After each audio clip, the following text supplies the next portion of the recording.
사연 살롱을 찾아주셔서 감사합니다. 저는 이제 막 부록의 나이가 된 워킹맘이에요. 저는 아직 젊은 나이에 벌써 노무사 사무실에 사무장으로 일하고 있습니다. 약 5, 6년 전에 사무장이 돼서 지금까지 저는 저희 사무실을 위해 열심히 일하고 있어요. 요즘은 저희처럼 작은 사무실에 대해 비하하는 단어도 생기고 청년들의 인식도 별로 안 좋은 것 같더라고요. 하지만 저는 20대 어린 시절부터 이 사무실에서 제 모든 청춘을 바치며 열심히 일했고 업계에서도 저의 노력과 능력을 알아주시는 분들이 생기게 되었답니다. 물론 저도 처음부터 이 사무실이 좋아서 그랬던 건 아니에요. 저희 가족은 무려 5남매가 함께 지내는 대가족인데 첫째인 언니랑 둘째인 제가 나이로는 위에 있고 남동생과 쌍둥이인 막내들은 조금 차이가 나서 아무래도 먼저 성인이 된 언니랑 제가 도움을 좀 드렸어야 했거든요. 저희 부모님도 물론 성실하게 일하시는 분들이지만 아무래도 연년생인 저와 언니를 키우는 것도 쉽지 않은데 남동생과 쌍둥이인 막내들까지 키우게 되니 경제적으로 여유가 생길래야 생길 수가 없었죠. 자식들이 그래도 3년 정도는 차이가 나야 옷도 물려주고 다른 것도 좀 물려주고 할 수가 있을 텐데 매번 뭐든지 두세 배로 돈이 들어가게 되니까요. 이런 집안 사정 때문인지 아님 원래 언니가 머리가 좋기 때문인지는 모르겠지만 저희 언니는 항상 1등을 놓치지 않는 모범생이었어요. 어릴 땐 저랑 싸우기도 많이 싸웠지만 그래도 첫째로서의 책임감이 정착되어 있어 저랑은 확연히 달랐어요. 남동생과 막내들이 태어난 이후에는 그게 더 강해졌고 저도 그때는 철이 들어 언니처럼 공부도 알아서 하고 동생들도 알아서 챙기게 되었죠. 그랬던 언니는 대학도 장학금을 받으며 다녔고 졸업 후 취업도 곧바로 했어요. 이름만 들으면 알만한 중견기업에서 승승장구하고 있죠. 저는 언니만큼은 아니지만 그래도 장학금을 몇 번 받으면서 대학을 다녔고 졸업 후에는 이러한저런 조건 따지지 않고 취업해 경제활동을 시작했어요. 그게 제가 지금까지 다니고 있는 노무사 사무실이었던 것이죠. 처음에는 대학 졸업하기 직전에 단순히 사무보조 일을 하는 알바생을 구한다길래 알바생으로 들어가 일을 시작했는데 그 사무실 대표님 두 분께서 제가 마음에 들었는지 정직원을 일해볼 생각이 없냐고 먼저 제안을 해주셨어요. 제 입장에서는 사무실이 집과 그리 멀지 않은 곳이어서 동생들을 돌보며 일을 하기엔 딱 좋았고 일을 하다 보니 또 나름 재미를 붙이게 되어 그렇게 정직원으로 일을 시작하게 된 것이었어요. 처음에는 저희 사무실이 지금처럼 크고 으리으리한 곳이 아니었습니다. 상가건물 2층에 위치한 작은 사무실이었죠. 저는 그 당시가 조금은 그리운 것도 있는데 대표님 두 분이 부부셨기 때문에 회사가 참 가족적인 분위기였거든요. 같이 일을 하며 재미있는 에피소드들도 많았고요. 하지만 시간이 지나면서 저희 사무실은 점점 더 잘 되어갔고 점차 사무실을 확장해 나가다가 나중에는 아예 신축 건물로 위치를 옮기게 되었답니다. 저희 사무실이 이사하는 날, 저희 사무실은 중요한 업무만 일찍 처리하고 다 같이 회식을 했어요. 점심에 회식을 하고 그날은 일찍 귀가하기로 한 것이었습니다. 그런데 대표님들이 저를 따로 부르시더라고요. 다들 조심히 들어가시고 앞으로 새 사무실에서도 열심히 해봅시다. 그동안 다들 고생 많았어요. 송주임은 잠깐만 우리랑 얘기 좀 할까? 무슨 말씀을 하시려고 하나 싶어서 대표님들을 따라 근처 카페로 들어갔는데 거기서 깜짝 놀랄 만한 제안을 받게 되었어요. 이번엔 사무실 이전하면 송주임이 실장 자리를 좀 맡아줬음 해. 물론 페이는 그에 따라서 섭섭하지 않게 지급을 할 거고. 송주임, 아니, 송 실장만 괜찮다면 내일부터라도 당장 계약서를 다시 쓸 수 있어. 송 실장 생각은 어때? 너무 갑작스러워서. 저야 좋게 봐주셔서 제안해 주신 건데 싫을 일이 있나요? 그런데 제가 그 일을 맡을 수 있을까요? 다른 사무실 보면 실장직은 그래도 좀 좋은 대학 나오시거나 이쪽 일을 잘 배운 분들이 하시던데. 걱정 마. 송 실장처럼 일머리가 좋은 사람은 금방 배울 거야. 우리 입장에서는 화려한 학벌 가지고 있는 사람 100명 온다 그래도 송 실장 못 이기지. 우리 사무실이 구멍가게였을 때부터 함께 해온 사람인데. 그래도 다른 사무실 실장님들 보면은 최소 법학과 나오시고 그러셔서. 그래? 소 실장이 필요하면 교육도 받게 해줄게. 우리는 그 생각까지 해본 적은 없었지만 송 실장이 그게 신경이 쓰인다면야. 우리가 아는 친구 중에 신림에서 강의 오래 한 친구 있어. 송 실장 집도 가까운데 거기서 필요한 공부도 하고 그래. 비용은 걱정하지 말고. 감사해요 대표님. 제가 뭐라고 이렇게까지. 그런 소리 하지 말어. 우린 송 실장처럼 야무지게 일해주는 사람이 아무리 오래 일해도 없더라. 귀한 인재니까 귀하게 대해준 것뿐이야. 우리는 송 실장이 오케이만 해주면 그냥 땡큐야. 아, 네 감사해요. 저도 열심히 해보겠습니다. 저는 대표님들의 배려로 약 6개월이 넘는 기간 동안 공부와 일을 병행하게 되었어요. 제가 공부를 하는 걸 아시니 업무적으로도 최대한 배려를 해주셨죠. 그리고 나서 실장으로 일을 하게 되니 확실히 자신감도 붙고 그 분야에 대해 더 깊이 알 수가 있더군요. 그렇게 업무가 숙달되고 나니 경제적으로나 커리어적으로 더 여유 있는 삶을 살 수 있게 되었어요. 마침 그때쯤 되어서 동생들도 성인이 되면서 제 앞가림을 하기 시작했고요. 사람이 숨 쉴 틈이 생기니 곧바로 인연이 찾아들게 되더군요. 바로 그 다음에 저는 제 남편을 만나게 되었고 저희는 약 2년간의 연애 끝에 결혼을 하게 되었답니다. 제 결혼 소식에 대표님 두 분은 정말 친정 부모님처럼 기뻐하셨어요. 축의금도 직계 가족처럼 많이 주셔서 깜짝 놀랐다니까요. 제가 순사례를 치며 이렇게 많이 주지 않으셔도 된다고 해도 두 분은 어느새 저를 창업 멤버라고 부르시며 가족이나 다름없으니 그럴 수는 없다셨어요. 제가 무슨 창업 멤버예요. 저도 두 분이서 사무실 차린 지 4년 만에 들어간 건데요. 우리 사무실에서 송 실장만큼 오래된 사람이 어딨다고 그래. 우리가 송 실장이랄까봐 현금 안 뽑고 계좌 이체한 거야. 그냥 감사합니다 하고 받고 이쁘게만 살아. 그래, 이 대표 말이 맞아. 이런 거 줄 때 냉큼 받아야지. 새색시가 야무지단 소리 듣고 그러는 거야. 아우, 우리 딸내미도 송 실장처럼 예쁠 때 얼른 시집 가야 하는데. 헤이, 따님분이 엄청 미인이셔서 남자분들이 줄을 서실 것 같은데요. 모르는 소리 말어. 애가 통 어디 나가질 않고 집에서만 늘어져 있으니 원. 그럼 시간 되시면 제 결혼식에 한번 같이 와보세요. 저희 신랑이 인맥이 좀 넓어서 그날 친구들도 많이 온다고 했거든요. 왜 결혼식에서 만나서 인연이 이어지는 경우도 많다잖아요. 어머 그러네.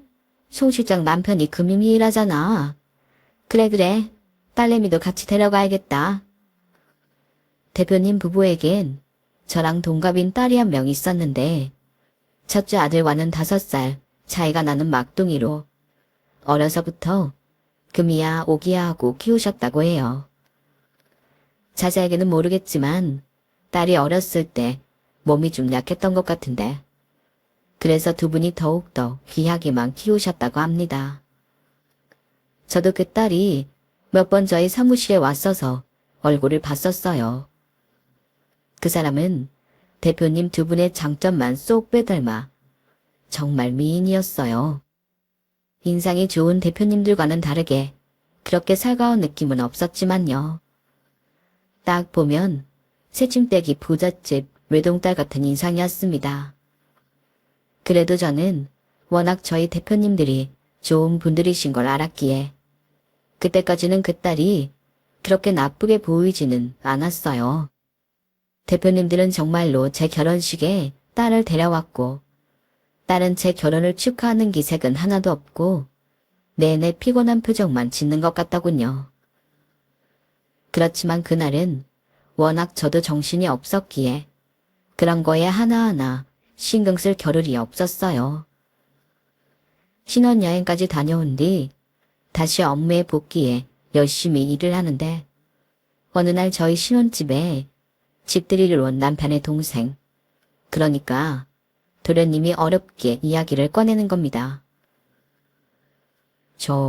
형수, 저번에 왜 형수 결혼식에 형수네 회사 대표님이라던 분들 있었잖아요. 따님이랑 같이 오신. 아, 네 맞아요. 회색 원피스 입고 계셨던 분이 따님이세요. 네네. 그 머리 반묶음 하셨던 분. 그분 혹시 남자친구 있으세요? 아 맞다. 내 친구 진혁이도 물어봤었는데 당신한테 물어보는 걸 깜빡했네. 그분 남자친구 있으셔. 아니, 내가 알기론 없어. 근데 왜? 소개해줄까? 형 친구한테는 일단 남친 있다고 해. 내가 먼저 물어봤잖아. 참나, 야, 내 와이프 생각은 안 하냐? 그냥 아름아름으로 소개시켜주는 거랑 가족을 소개시켜주는 게 같아. 가을이한테는 대표님 딸이라고. 참나, 나 진지해. 일단 소개해주시면 안 돼요? 제가 설령 잘 안 되더라도 형수한테는 피해 안 가게 할게요. 그분 저랑 동갑이세요. 도련님한테는 3살 누나인데 괜찮으세요? 더 좋은데요? 능청스러운 도련님 말에 저희 부부는 빵 터졌고 저는 그 다음날 바로 대표님께 이 사실을 알렸어요. 이때는 제가 좀 실수한 것 같네요. 저는 당연히 대표님들이 좋은 분들이시니 딸도 그럴 거라고 제 멋대로 추측한 것이었죠. 대표님들은 제 말에 정말 기뻐하셨고 그렇게 두 사람의 선자리가 마련되었습니다. 새침대기 같던 동서가 어떻게 도련님께 마음을 열게 된 건지는 모르겠으나 어쨌든 두 사람은 연인이 되었고 약 1년 후에 식을 올리게 되었답니다. 그 사이 저는 실장에서 사무장으로 한 번 더 승진을 하게 되었고요. 시부모님께서는 남편도 저도 차례로 승진을 하고 도련님까지 장가를 가게 되니 경사가 끊이질 않는다며 기뻐하셨습니다. 그리고 대표님들 역시 마찬가지였어요. 대표님들은 사석에서는 저를 복덩이라고 부르며 정말 예뻐하셨죠. 어서 와 우리 복덩이. 오는데 고생했지. 갑자기 비가 쏟아져가지고 차 많이 막혔니? 아니요. 그건 괜찮았어요. 근데 땡땡 회사 장이사가 너무 말이 많아가지고. 그 양반 그거 나이 들수록 말만 길어지는 것 같아. 고생했어. 얼른 식사부터 하자. 여기가 저번에 박영만 이사가 소개해준 식당인데 음식이 괜찮더라고. 금대구이부터 먹어봐봐. 어우, 근데 너무 많이 시키신 거 아니에요? 여기 금액도 비싼데. 원래 결혼할 인연 소개해준 사람한테는 이 정도 해야 하는 거야. 그리고 이번 분기에 송 사무장이 따낸 계약이 몇 건인데. 맞아. 이제 서둔 될 인연인데 이 정도는 해야지. 음식 많은 건 걱정 마. 남는 건 우리가 다 먹을 테니까. 우리 예지랑 잘 지내줘. 아마 나이도 같으니 맞는 게 많을 거야. 그렇게 말하면 안 되지. 둘이 동갑이라고 마냥 편하게 두지 말고 송 사무장이 잡아야 할 때는 확실하게 잡아. 형님은 원래 그래도 돼. 알겠지? 말 안 들으면 우리한테 일러 바쳐도 되고. 그렇게 대표님들에게 비싼 음식도 대접받고 동서와 도련님은 결혼식을 올렸어요. 도련님은 결혼식 날 하루 종일 입이 귀에 걸린 채로 다니시더군요. 두 사람은 모두의 축복을 받고 결혼식을 올렸고 저는 새로 생긴 동서와 앞으로 잘 지낼 생각으로 조금 들떴습니다. 처음 두 사람이 연인이 됐을 때는 저희 부부랑 같이 놀러도 가고 더블 데이트도 하자며 이야기가 나왔었지만 서로 일이 바쁘다 보니 한 번도 제대로 일정을 맞춘 적이 없었거든요. 워낙 연애 기간도 짧았고요. 그래서 사실 그때까지는 동서의 성격을 자세히 몰랐어요. 그런데 결혼하고 나서 보니 동서 성격은 보통이 아니었어요. 막말로 싸가지가 없어도 너무 없더군요. 그전에는 아무래도 동서가 워낙 이쁘기도 하고 대표님들도 좋은 분들이니 동서가 보기에만 도도해 보일 뿐이지 내성적인 성격인가 보다 하고 제가 알아서 긍정적으로 해석해 생각하고 있었어요. 나쁜 사람은 아닐 거라고요. 하지만 처음 동서에 대한 환상이 깨지게 된 건 동서가 신혼여행을 다녀왔을 때였습니다. 결혼한 지 불과 보름도 지나지 않았을 때였죠.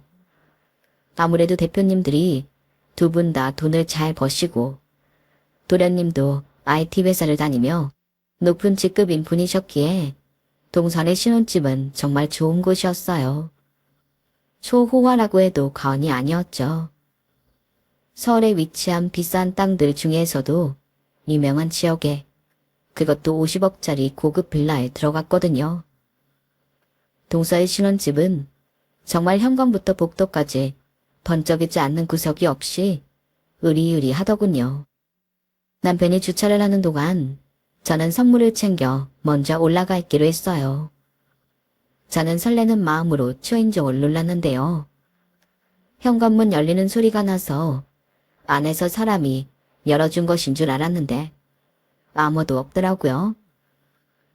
현관으로 조심스레 들어서며 두리번거리는데 저 멀리서 동서가 나타나더군요. 왔어요? 한쪽 귀에 귀걸이를 걸면서 인사도 없이 저를 한번 힐끗 보더니 그 한마디만 하는 겁니다. 반갑게 인사하려던 저는 주춤하고 말았어요. 동서 축하해. 오면서 봤는데 집 정말 좋더라. 이건 별건 아니고 우리가 빈손으로 오기 뭐해서 준비한 건데. 형님, 오실 때 배달 온 거 없었어요? 배달? 아니, 없었는데. 이상하다. 배 올리길래 배달인 줄 알았는데. 마침 그때 초인종이 한 번 더 울리는 거예요. 그러자 동서가 제게 턱짓을 하며 말하더군요. 왔나 보다. 가서 열어줘요. 저 잠깐 안에 들어갔다 와야 해서. 그리고 정말 뒤도 안 돌아보고 들어가 버렸어요. 너무 자연스럽게 일을 시키니 순간 제가 손님이 아니라 파출보가 된 느낌이 들어 황당했네요. 그래도 좋은 날이니 좋게 좋게 생각하려고 했습니다. 아무래도 손님들이 오니까 분주하게 준비할 게 많다 보니 정신이 없나 보다 하고요. 나중에 잘 타이르면 되겠지 하고 배달을 받아주었어요. 동서는 음식을 이것저것 엄청나게 많이 시켜 놓았더군요. 당연히 안에서 음식도 하고 있을 거란 생각에 동서가 손이 엄청 크구나 생각했는데 막상 주방에는 불도 안 켜져 있고 휑한 거예요. 무거운 배달 봉지를 들고 낑낑거리며 주방을 찾아온 저는 뭔가 허탈했어요. 대체 손님한테 배달 음식을 맡기고 어딜 갔나 싶었는데 잠시 후 동서가 주방으로 들어오더군요. 옷도 갈아입고 귀걸이며 팔찌며 한껏 꾸민 모습으로요. 그 모습을 보고 어이가 없었어요. 하지만 곧이어 남편과 도련님도 들어왔고 저는 두 사람을 보고 동서에게 한 소리 하려던 걸 멈췄습니다. 저희 도련님은 되게 싹싹하신 분이라 들어오자마자 살갑게 인사를 해왔거든요. 아, 형수, 여기 계셨어요? 아니, 이게 뭐예요? 땡땡 브랜드에서 접시 세트도 다 나오네요. 와, 너무 고급지다. 아우, 뭘 이런 걸 다 들고 오셨어요? 그럼 집들이에 빈손으로 올 순 없잖아요. 이거 손님 대접할 때나 두 분 분위기 내실 때 쓰시라고 챙겨봤어요. 그렇게 비싼 거 아니니까 잘 쓰세요. 역시 형수, 센스 장난 아니네요.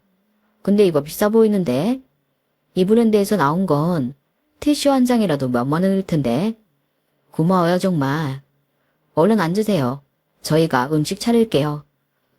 같이 해요, 같이. 그렇게 바지런하게 그릇에 배달 음식을 옮겨 담고 식탁을 차리니 시부모님 모시는 시간 딱 맞춰 식사 준비를 할 수 있었어요. 가족들이 모두 모여서 분위기가 들뜨게 되자 저도 기분 나쁜 내색은 안 하고 화기애애한 분위기에 맞춰 행동했죠. 그리고 워낙 시댁 식구들이 좋은 분들이라 저절로 그렇게 될 수밖에 없었어요. 동서가 시킨 음식은 단순한 배달 음식이 아니라 고급 호텔식과 다름없는 퀄리티더라고요. 송로버섯에 랍스터에 스테이크까지.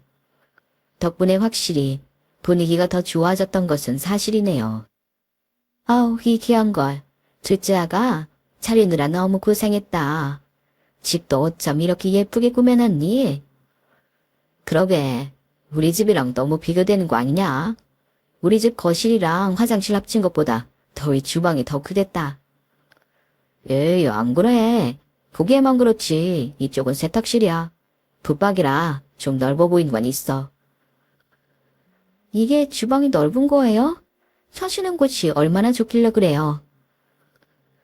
우리 집은 평수가 작아서요. 실평수가 30평이에요. 30평짜리요? 왜 그런 데 살아요? 우리 사무실이랑 남편 회사랑 가깝거든. 그리고 솔직히 내가 처음에 돈을 많이 못 모아둬서 그래. 뭐 그만하면 됐지. 위치도 괜찮고 나중에 애 생겼을 때 학군도 나쁘지 않은 편이야. 그래. 그리고 첫째 아기가 워낙 알뜰하고 돈도 잘 굴리지 않니? 그 아파트도 보면 볼수록 알짜배기더라. 우리 첫째가 확실히 보는 눈이 있다구나. 아니, 왜 돈을 못 모았어요? 저희 엄마 아빠가 월급도 많이 줄 텐데. 우리 집이 5남매거든. 동생들이 아직 어렸어서 내가 처음에는 벌어서 집안에 좀 보태고 그랬어.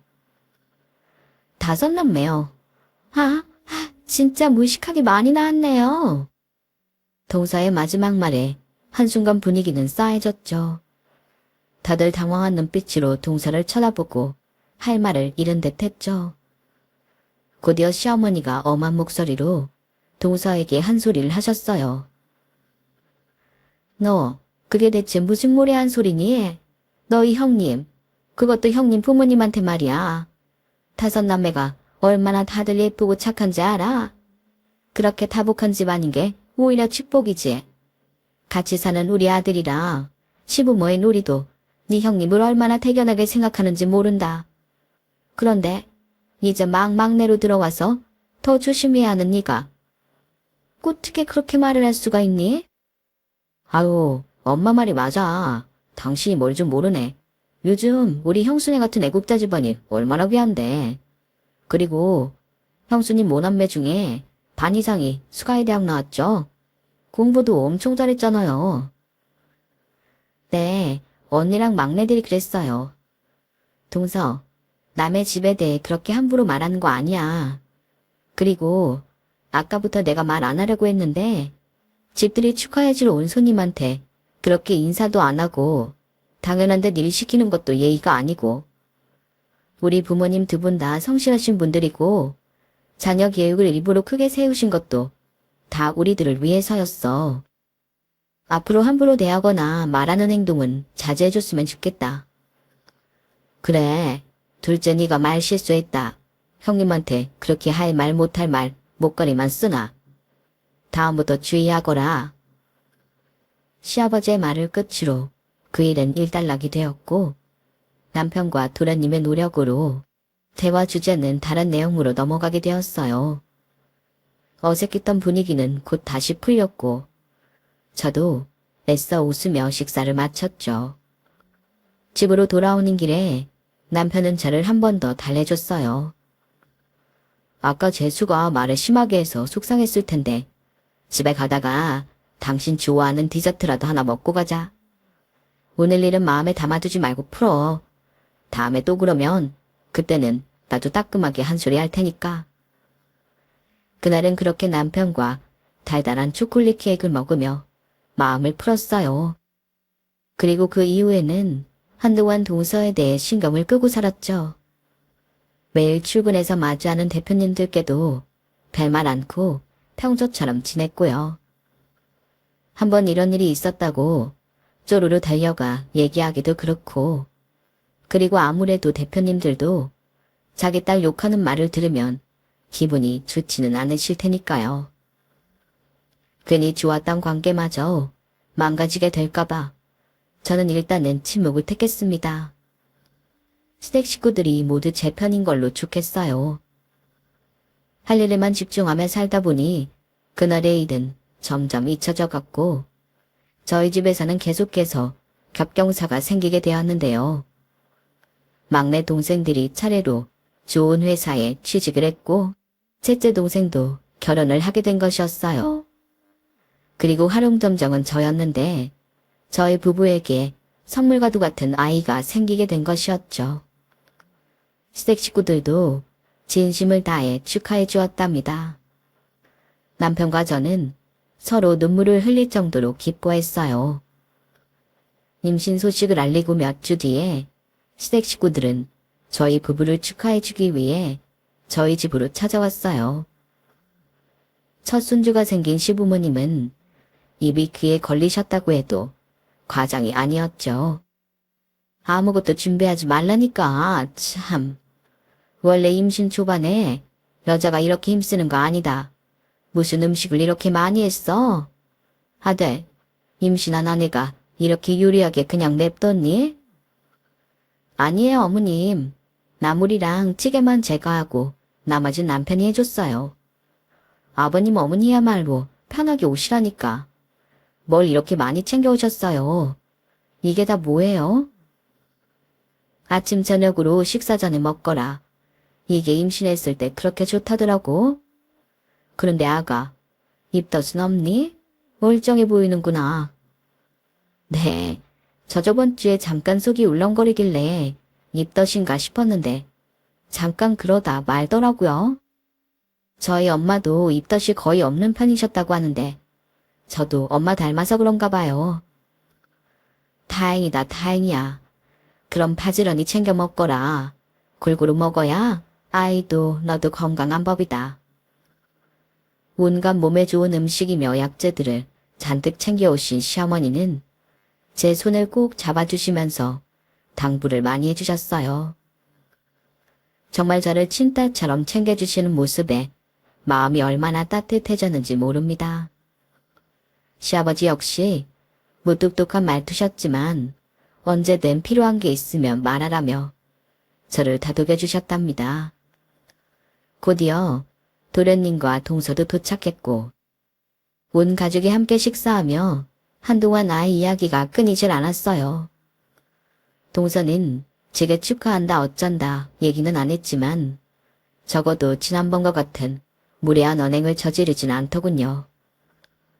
얌전히 밥만 먹길래 저도 굳이 그쪽으로는 신경 쓰지 않고 있었죠. 잘만 하면 평화롭게 그날 하루가 끝날 것 같았어요. 하지만 그 평화는 오래가질 않았습니다. 가족들이 식사를 하면서 제가 만든 반찬들이 다들 너무 맛있다며 칭찬을 하신 거예요. 특히 김치랑 장아찌가 맛있다며 계속 칭찬을 하셔서 제가 다음에 김장 제대로 하면 나눠드리겠다고 했답니다. 한마디도 안 하고 얌전히 밥만 먹던 동서도 웬일인지 칭찬에 가담하더군요. 그러더니 김치가 담긴 접시를 젓가락으로 톡톡 치며 이러는 겁니다. 이따 갈 때 좀 싸줘요. 마치 식모대하듯 하던 말투에 저는 대번에 기분이 나빠졌고 눈치 빠른 도련님이 재빨리 동사를 나무라기 시작했어요. 공손하게 말해, 공손하게. 반찬 맡겨놨어. 형님 이제 홀몸도 아니신데 가져다 주더라도 당신이 가져다 줘야지. 그 말투는 대체 뭐야? 얼른 죄송합니다 해. 도련님이 먼저 나서서 나무라자 다른 가족들은 조용히 있었어요. 시부모님은 불어 더 저에게 친절하게 말을 거시며 동사를 아예 무시해버리셨죠. 저 역시 시부모님과 대화를 나누며 동서의 말은 싹 무시해버렸습니다. 도련님의 말에 동서는 다시 입을 다물고 밥을 먹더군요.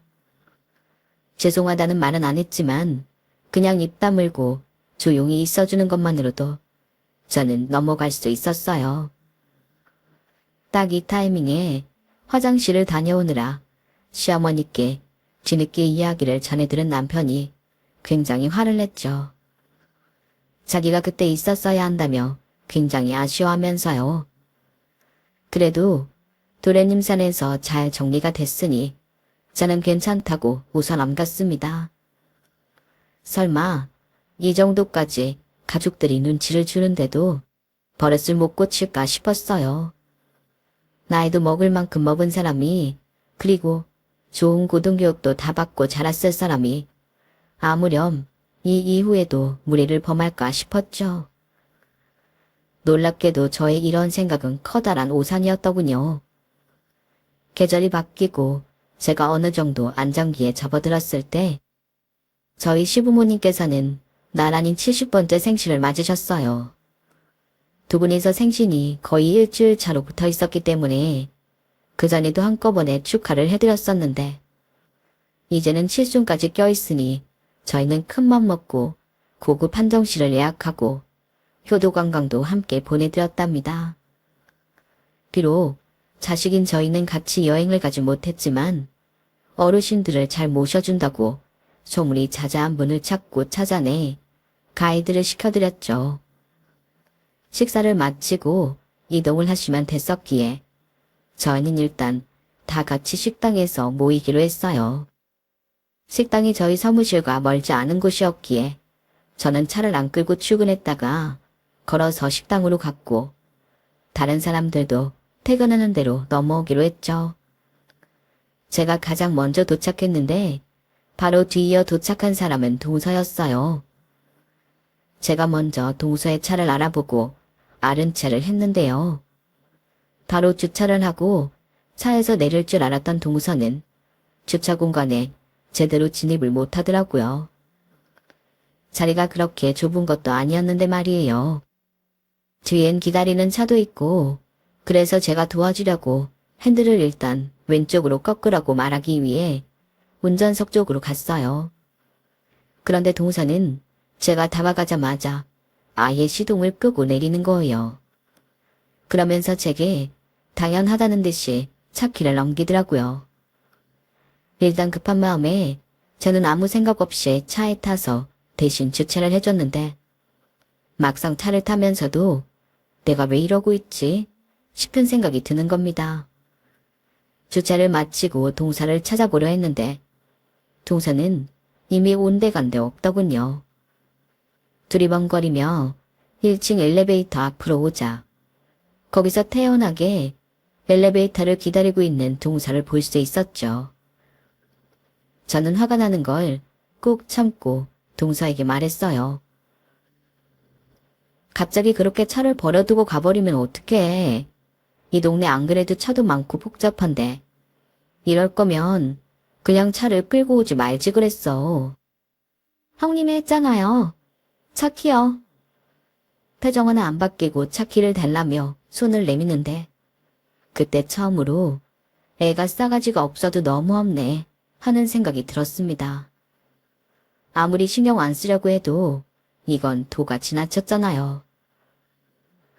내가 동서 발렛기사야? 지금 이게 무슨 태도야? 동서가 못하는 거 내가 대신 해줬으면 고맙다고 인사를 해도 모자랄 판에 사람 쳐다도 안 보고 속만 딸랑 내미는 건 대체 어디서 배운 버르장머리냐고. 아, 잘하는 사람이 했으면 됐잖아. 뭘 그렇게 채고 따져. 애초에 여기 네가 알아본 데 아니야? 주처공간도 좁아 터진 식당을 예약한 사람이 잘못한 거 아니야? 지금 뭐 하자는 거야? 뭐가? 이젠 아주 눈에 뵈는 게 없어? 어디다 대고 반말이냐고. 너, 내가 이런 얘기까지는 정말 안 하려고 했는데 도대체 예절 교육이라고는 안 받고 자느니 어쩜 이렇게까지 막 나갈 수가 있어. 어이가 없네. 그럼 너랑 나랑 뻔히 동갑인 거 서로 아는데 내가 말끝마다 존대라도 해줘야 된다는 거야. 네가 더 나이 많은 사람이랑 결혼했다고? 막말로 위아래 따질 거면 난 네 상관 딸이야. 정신 차려. 지금 말 다 했어? 처음으로 가족들과 함께 있지 않고 둘이서만 대화를 나눠보니 동서는 전혀 대화가 통하지 않는 인간이었어요. 언쟁을 하면서도 동서가 내뱉는 한마디 한마디가 충격적이었죠. 진짜 뭐 이런 인간이 다 있지 싶었다니까요. 목소리가 높아지자 사람들이 죄다 한 번씩 쳐다보고 가는데 저는 그런 걸 느낄 새도 없었어요. 그런데 어느 순간 어디선가 남편이 나타나더군요. 생각해보면 식당으로 가는 엘리베이터 앞에서 싸우고 있었으니 당연히 남편이 오다가 발견할 수밖에 없는 상황이긴 했어요. 남편은 정말 어마어마하게 화가 난 얼굴로 동서를 혼냈습니다. 내가 저기서부터 오면서 듣는데 진짜 재수씨 개념이 없어도 너무 없네. 저번부터 내 와이프한테 뭐 하는 짓이야? 내 와이프가 당신 발렛도 아니고 말이야. 저번에 집들이 갔을 때도 얼굴 보자마자 인사도 없이 일부터 시켰다며. 그건 대체 어디서 배워 처먹은 버르장머리냐고?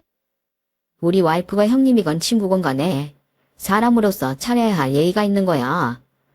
어디서 자꾸 그렇게 못 배워 처먹은 언행을 계속하고 자빠졌어?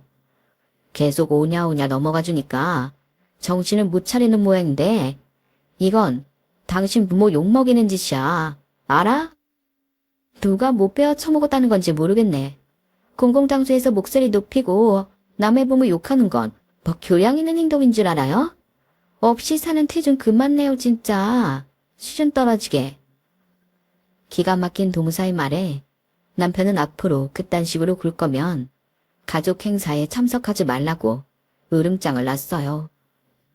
그때 가장 늦게 도착한 도련님이 그제야 이 모든 소란을 보게 되었고 얼굴이 새하얗게 질리더군요. 후다닥 오더니 동서 뒤통수를 냅다 아래로 눌러 우리 부부한테 90도로 인사를 시켰어요. 얼른 죄송하다고 해. 얼른. 당신 미쳤어? 아, 이거 안 나? 진짜 뭐 이런 여자가 다 있어. 야, 넌 이딴 여자를 지금 와이프라고 집에 들어놨냐? 어? 너 앞으로 이 여자 우리 가족 행사에 2번 다시 데려오지 마. 알겠어? 아예 이혼을 해버리던지 해. 당신 당장 사과 안 해? 내 머리에 손대지 마. 결국 도련님은 동서를 질질 끌고 다시 주차장으로 갔어요. 저희 부부는 식당으로 먼저 올라와 버렸죠. 식당 앞에서 함께 마음을 좀 가라앉히고 별일 없다는 듯 시부모님을 뵈러 갔습니다. 먼저 와 계셨던 시부모님은 아무것도 모르고 저희를 반기셨고 잠시 후 얼굴이 벌개진 채 올라온 도련님은 동서가 급한 일이 생겨서 못 오게 되었다며 죄송하다고 전해달라더라며 거짓말을 하셨죠. 개인적으로는 도련님이 좀 안쓰럽긴 하더라고요. 그래서 얼른 시부모님 주의를 돌리기 위해 선물을 건네드렸어요. 그리고 최선을 다해 분위기를 띄우며 식사를 믿고 때맞춰 도착한 벤에 시부모님을 안전히 모셔드렸죠. 시부모님께서는 여행을 다녀오고 한 번 더 보자며 기분 좋게 인사하시며 가셨고, 저희는 어색하게 도련님과 헤어져 집으로 돌아왔습니다. 솔직히 그날 이후로는 출근을 하기가 싫어지더군요. 사무실에 가면 거의 매일 대표님들을 봐야만 했으니까요. 저에게는 여전히 변함없이 잘해주시고, 제가 그간 은혜도 많이 입었던 두 분이었지만, 대표님들을 볼 때마다 자꾸 동서가 떠올라 기분이 나빠지는 건 어쩔 수 없었어요. 동서의 어머니이신 박 대표님이 제 표정을 보곤 혹시 몸이 많이 안 좋냐며 임신한 저를 배려해 주시려고 하셨는데, 차마 거기에 대고 그날의 일을 얘기할 수가 없었어요. 다만 조금씩 대표님들을 피해 다니려 했고, 그렇게 저희 사이는 점점 알게 모르게 투명한 벽이 생기고 있었죠. 그런데 어느 날 일적으로 박 대표님께 얘기 드릴 게 있어 대화를 나누는데, 갑자기 대표님 핸드폰으로 전화가 오더군요. 전화를 받은 박 대표님은 갑자기 얼굴이 새하얗게 질려서 혼비백산 하시는 거였어요. 대표님 왜 그러세요? 무슨 일이에요? 우리 손주가 사고를 당했대. 소사무장, 나 빨리 병원부터 가봐야겠어. 많이 다쳤대요? 우리 손주가 시야를 받기가 어렵거든. 혈액형이 특이해서. 이거 어떡하지? 빨리 정 대표한테도 연락을 해봐야겠는데. 손주분 혈액형이 뭐예요? B형인데 RH- 혈액형이라. 제가 해드릴게요. 저랑 같이 가요, 대표님. 괜찮아요. 저랑 빨리 가시면 돼요. 박 대표님은 눈이 탁구공만큼 커진 채 절 보시더군요. 송 사무장이 RH- B형이야? 네, 전에 말씀드린 적 있긴 했는데 그때 대표님이 취해 계셔서 기억을 못 하셨나 보네요. 얼른 가요. 저는 경황이 없으신 박 대표님을 모시고 병원으로 향했어요. 병원에 도착해 수혈을 하겠다고 하니 저는 임산부라 수혈이 어렵다더군요. 그래서 저는 급한 대로 셋째 동생을 불렀어요. 셋째 동생은 학교 교사였는데 마침 방학 중이라 시간이 여유로워 금방 병원으로 와주었죠. 그리고는 자전거 사고가 크게 난 아이에게 수혈을 해줬습니다. 뒤늦게 도착한 다른 가족분들이 저와 제 동생을 천사처럼 바라보시더군요. 도사의 오빠 되시는 분은 겉옷도 못 걸치고 셔츠바람으로 뛰어오셔서는 제 손을 잡고 감사하다는 말만 무한정 반복하셨어요. 정말 감사합니다. 정말. 제가 출장 가던 길에 소식 듣고 얼마나 놀랐든지 너무나 감사해요. 저희 아들을 살려주셔서 감사합니다. 아니, 나는 송사무장 혈액형을 까맣게 잊고 있었지 뭐야. 세상에 너 얼마나 귀인이야. 그래. 인연도 이런 인연이 있나. 저도 어렸을 때 아빠가 걱정을 많이 하셔서 그 마음 잘 알아요. 저희 할아버지도 그렇고 저희 아빠도 일부러 자네를 많이 낳으셔서 저희 집안 분들 중에는 RH- 혈액형이신 분들이 꽤 있어요. 언제든 급한 일 생기시면 말씀해 주세요. 세상에, 아버님이 너무 현명하시네요. 저희는 아들 하나뿐이라 이제라도 자녀 계획을 다시 세워보든지 하겠습니다. 정말 이 은혜를 어떻게 갚아드려야 할지. 그렇게 대표님 가족분들이 가슴을 쓸어내리고 있을 때 어디선가 핸드폰 벨소리가 울렸어요. 제 벨소리였죠. 제가 업무상 전화 올 곳이 많았거든요. 그날도 급하게 병원에 온 거라 당연히 거래처에서 전화가 온 줄 알았는데 액정을 보니 동서더군요. 글자만 봐도 피곤해지는 그 동서요. 그런데 그 순간 저는 무슨 생각이라는 걸 하기도 전에 본능적으로 스피커폰을 틀고 전화를 받아버렸어요. 무의식적이긴 했지만 100% 고의로 한 행동이었죠.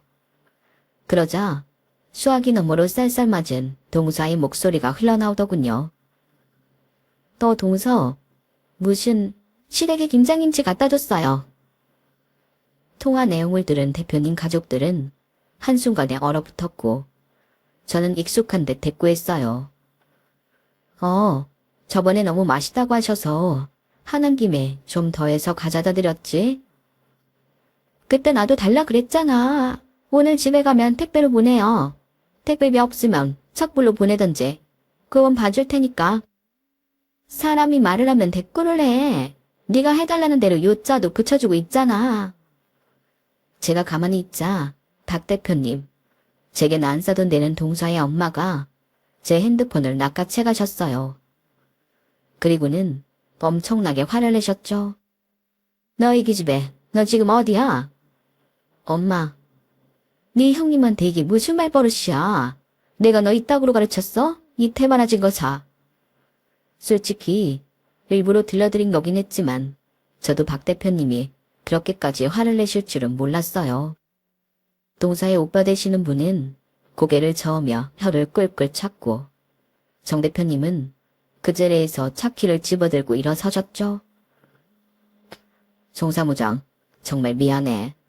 우리가 애를 너무 오냐오냐 버르장머리 없이 키웠어.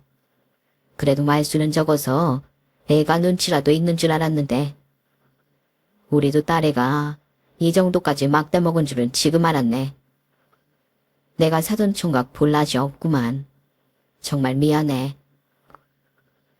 박 대표님은 험한 말들을 쏟아내시다가 전화를 끊고 제게 핸드폰을 돌려주시면서 저에게 역시 연신 너무나 미안하다고 한참을 사과하시다가 병실을 나가셨어요. 딱 봐도 두 분이 같이 동서에게 가시는 것 같은데 동서가 제발 이번에는 정신을 차리게 저도 내심 바랐네요. 알아서 가정교육이 이루어지겠거니 하고 저는 동생과 함께 비싼 식사까지 대접받고 각자의 집으로 귀가를 했습니다. 당시 결혼을 목전에 앞두고 있던 동생은 저의 승리를 축하한다며 박수를 쳐주고 돌아가더군요. 어이가 없어 헛웃음이 났지만 아주 틀린 말도 아니기에 내심 기분은 좋았어요. 그렇게 가벼운 마음으로 집에 들어와 쉬고 있는데 밤 8시쯤 박 대표님께 전화가 온 거예요. 혹시 지금 잠깐 집 앞으로 나와줄 수 있겠냐고요. 박 대표님 마음도 어느 정도 이해가 가긴 했어요. 그 전 많은 성정에 얼마나 제가 신경이 쓰이셨을 거예요. 그래서 허심탄회하게 얘기 잘 나누고 와야지 라는 생각으로 현관 앞으로 나갔는데 전 정말 깜짝 놀라고 말았습니다. 대표님 두 분 옆에 동서가 머리가 산발이 된 채로 무릎을 꿇고 있는 겁니다. 저는 어안이 벙벙한 채로 다가갔어요. 대표님. 아우, 송 사무장 왔어.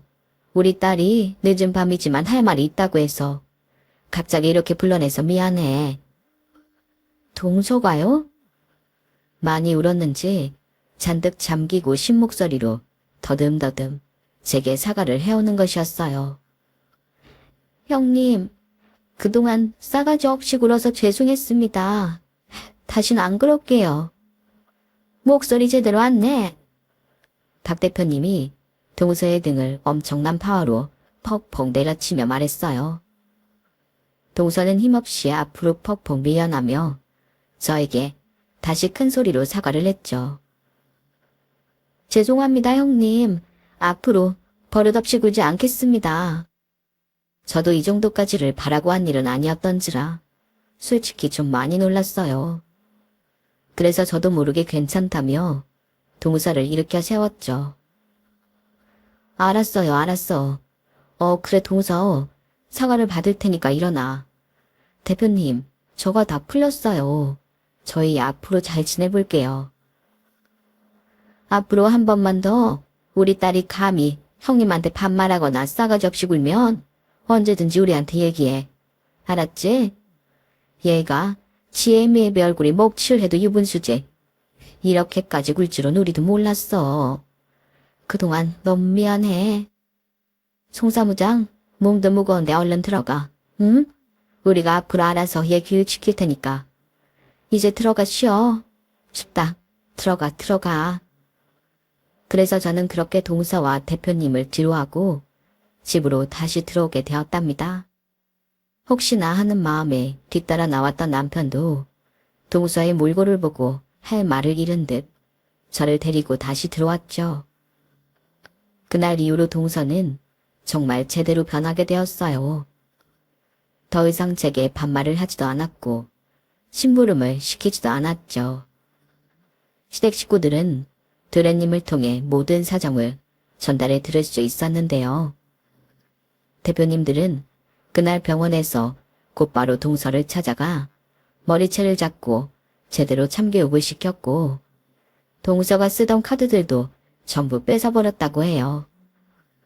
동서는 별 직업 없이 그냥 남편인 도련님이 벌어다 주는 돈과 대표님 카드를 쓰며 살고 있었는데 대표님들은 도련님에게도 앞으로 동서 용돈은 한 달에 20만 원 이상 주지 말라고 이야기하며 동서 줄 용돈을 도련님께 다 주기로 하셨다는 거였어요.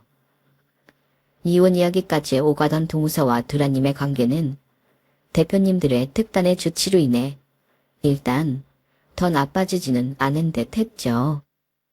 그리고 그날 이후로 동서는 낮 시간에는 대표님 집과 시댁집의 온갖 집안 살림을 도맡아 하게 되었답니다. 원래 대표님 집에서 일하시던 이모님이 계셨는데 그 이모님께도 아바씨가 아닌 후배라고 생각하고 단단히 교육시키라고 했대요. 얼마 전 주말에 시댁에 갔다가 오랜만에 동서를 보게 되었는데 동서는 그 몇 주 사이에 얼굴과 손이 눈에 띄게 거칠어진 모습을 볼 수 있었어요. 그러게 좋은 말로 할 때 들었다면 일이 이 지경까지 되진 않았을 텐데 왜 꼭 이 사달이 나고 나서야 잘못을 고치는지 참 이해하기 어렵네요. 저는 그날 이후로 대표님들과의 관계가 여전히 좋아요. 특히 대표님 손주가 수술 부위를 잘 회복하고 다시 건강하게 다닌다는 소식을 들어 기뻤어요. 저는 지금은 출산 휴가를 앞두고 인수인계를 하느라 정신없는 나날을 보내고 있고요. 앞으로 태어날 저희 아이를 위해서라도 가정의 평화를 되찾게 된 게 참 다행이라고 생각합니다. 여러분의 가정에도 평화가 가득하길 바랍니다. 여러분, 사연 댓글에 응원과 현명한 조언 부탁드려요.